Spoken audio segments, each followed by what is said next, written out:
Ja ću skupiti zadnji atom snage i krenut ću u proboj!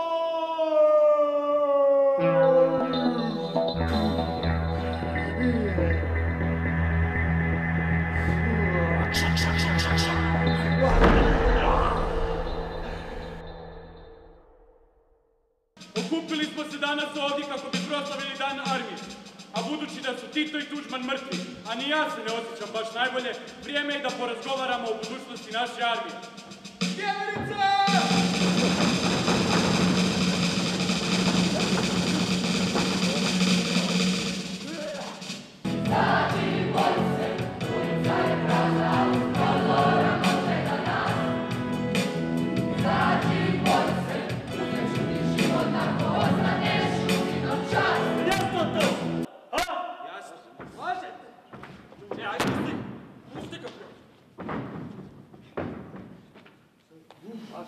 Ljudi, izađe Džiki.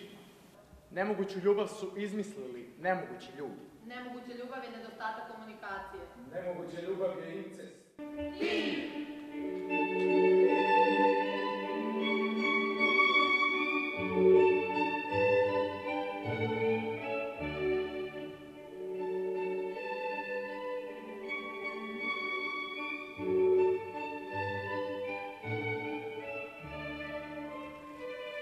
Živjeti u Dubrovniku znači živjeti predrasudu, kojoj je svijet dovršen onog trena kad je posljednji kamen uzidan u krunište posljednje kule.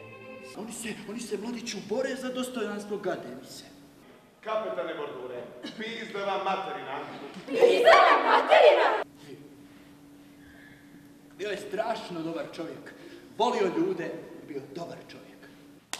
Gori vatra sa Dunama, gori ljubav, puna plama. On je bio tako dobar čovjek i on je tako volio ljude i on je strašno volio ljude. Tašt na svoj stradur i svoj akcent, na svoj zemljopisni položaj i svoju povijest, na svoju jedinstvenost i klimu. I bio je tako dobar čovjek. Znate, on je strašno volio ljude. Za nekoliko dana, molit ću lijepo, ja ću vladati Hadom.